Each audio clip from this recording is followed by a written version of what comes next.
Hi everyone and welcome back to the Great Mini Rebuild. This is part 7.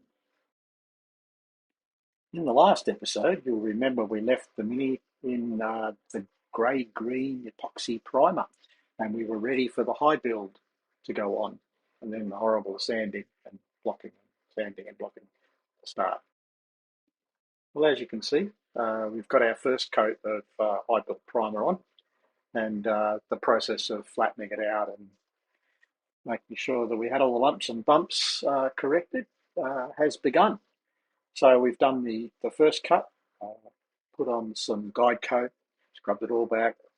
Um, and that took me a week or two, but it's come up looking pretty good. And now I'm just about to put on the second coat of high build, just to address a few of the areas that weren't quite right.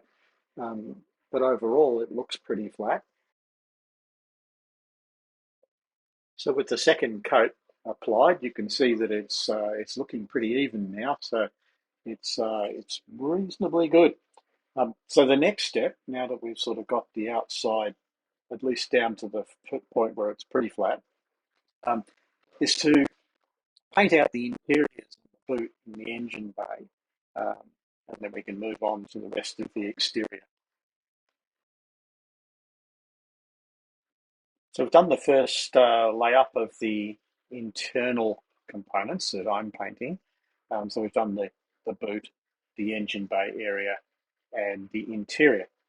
Now this is where I made my first amateur mistake. Well, probably not my first amateur mistake, to be honest, but my latest amateur mistake.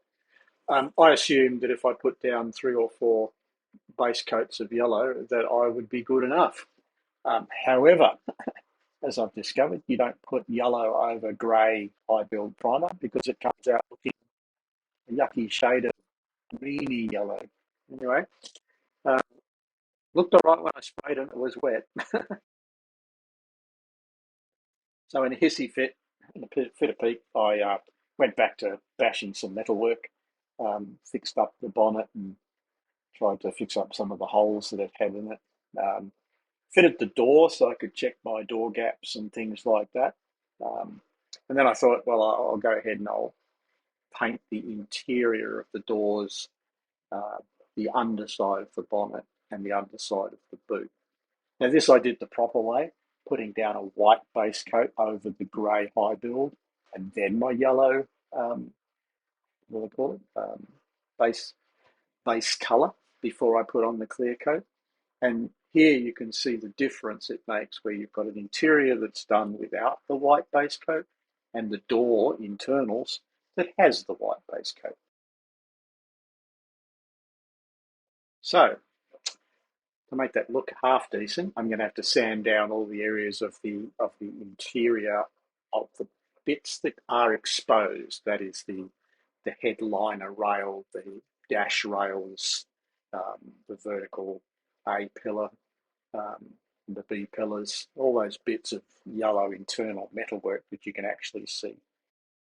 And since I really hate doing that, I went back and did a little bit more of the exterior just to psych myself up. So here you can see I've done some sanding and blocking on these two panels, and I've sprayed it with what do they call it? Wax and grease remover.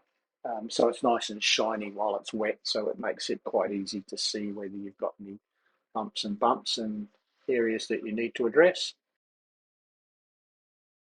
So I couldn't put it off forever. I sanded down the interior. I sanded down these rails, sanded down the pillars and the headliner rail, and repainted it using a white base coat and then the yellow. Um, and now I've got a good match to those doors which I had before. Should have a job, but it had to be done. Anyway, looks good now.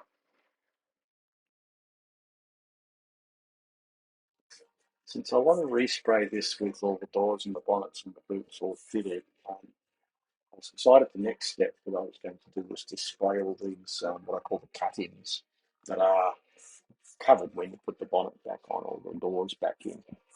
Um, and what I'll do is I'll spray them, then I'll fit the boot or the bonnet or whatever, and fit it with the masking tape in the groove. There's a special sponge tape that you put in, and then I'll resand the outside to get a fully smooth surface again, and then I'll spray the whole thing um, straight off over the doors and the bonnet and the boot.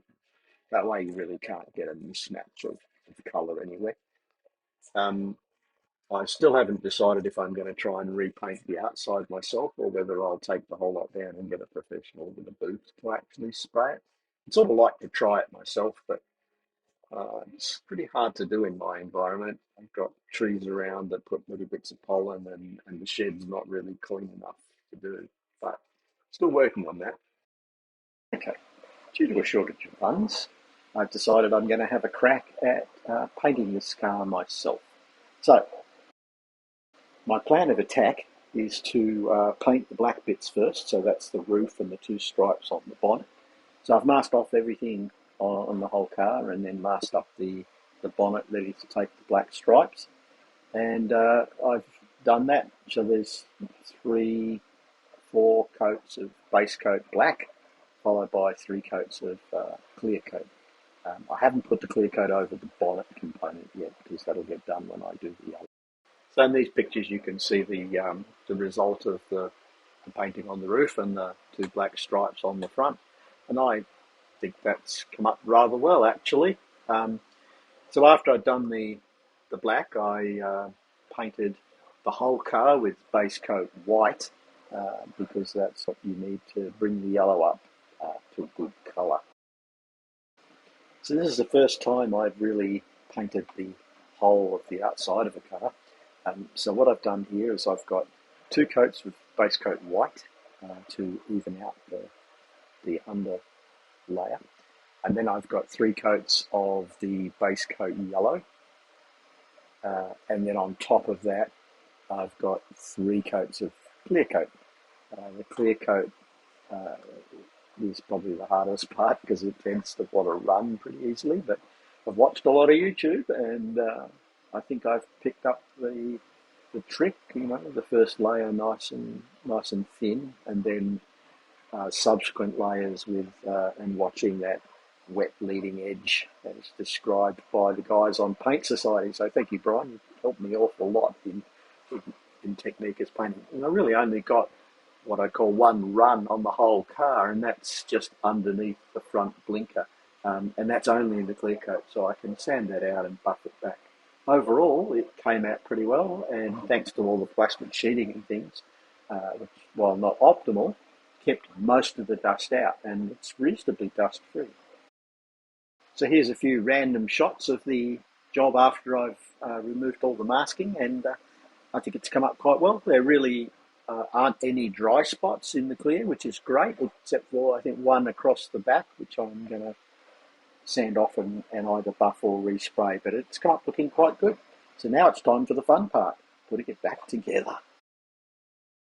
I always love this part. Putting it back together is always so good. You've got a clean car, you've got all nice new clean parts, and it's just like a big Meccano set.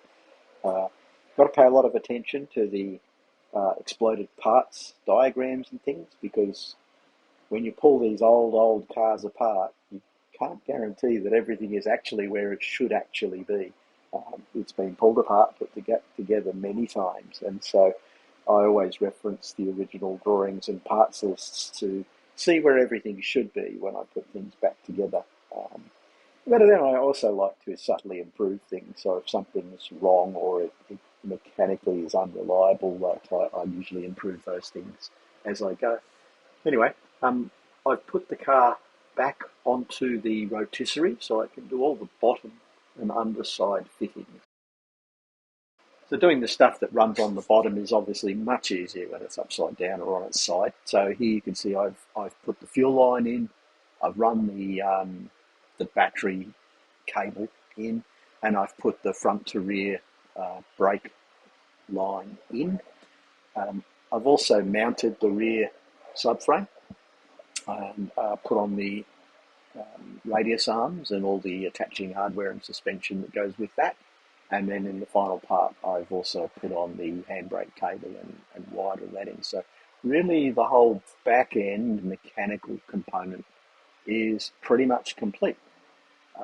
I've put a few assorted brackets around the front and other things, which are also easier to do while the car is upside down. But now it's time to take it off the rotisserie, put it back onto the other stand, and probably refit the front subframe next. I think what I'll do next is I'll build up the front subframe with most of the suspension components and brackets and bits and pieces that need to go on, and then I'll fit the front subframe. And from there, I'm probably pedal box, interior door, handles, those sort of ancillary items.